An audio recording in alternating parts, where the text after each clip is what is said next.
Hello everyone, this is Shadi Reyes from CVI 2023, and I'm really privileged to be with Dr. Konstantinos Voudris. He's going to talk about a challenging case in tricuspid space. Thanks for being with us. Absolutely, thank you for having me. Yeah. So tricuspid valve is, after TriLuminate that Dr. Suraja published and presented at ACC, it's getting more attention right now. But definitely there's some challenges, and your case is representing that as well. So can you walk us through it? Absolutely. So as you said, tricuspid clip is, and tricuspid valve is getting a lot of attention lately, and a lot of the times pacemaker wires can be interfering with tricuspid valve function and your ability to perform an intervention in it. And what we're presenting is actually a case of wire manipulation. So a lot of the times your pacer wire might be interfering with your septal leaflet or the area you're trying to clip. And what we do with our wire manipulations is we try to reposition the pacer wire and move it away from the area where you're trying to clip. So a lot of the times we can either do femoral vein access, or you can do IJ access and either move it posteriorly or anteriorly depending on the area of interest.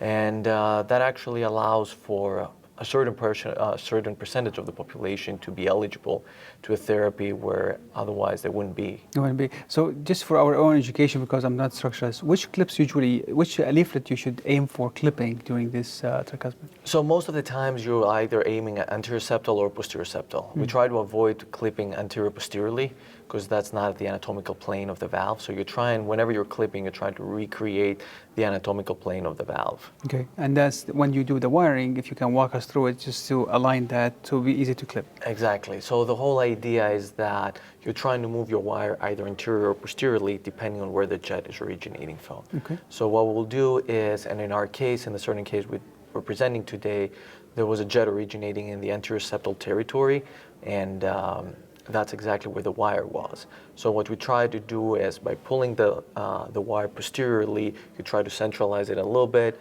leave that anterior septal leaflet free and open to a clipping procedure. So we'll maintain it there, we'll deploy our clip, deploy any additional clips if needed, and at the end of the procedure, you just release it.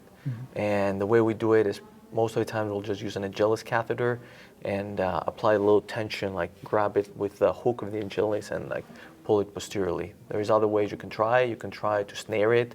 You can try to use catheters.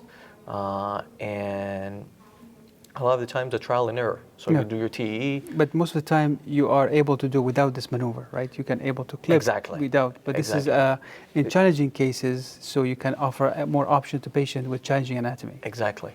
And what is the wire you use? Is it stiff wire? Or No, so we don't. So we actually only use the Agilis catheter. Agilis catheter just itself. the catheter will just pull it.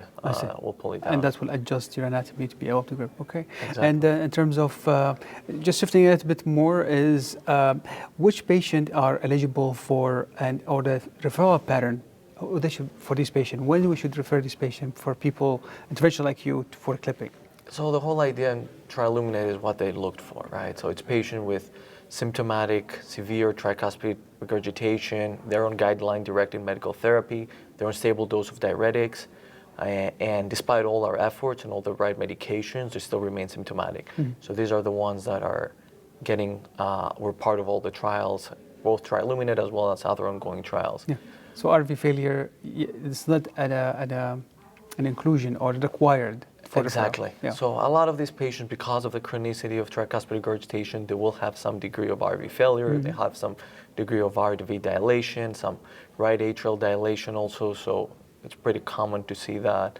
But primarily it's patients that are like symptomatic despite all our efforts to properly treat them with goal-directed medical therapy. Sounds great. Well, thank you so much for sharing this new technique and also option for patients with challenging cases. Watch these videos and others on CVI YouTube channel. This is Shadi Reyes from Austin. Thank you so much. Thank you so much for having me.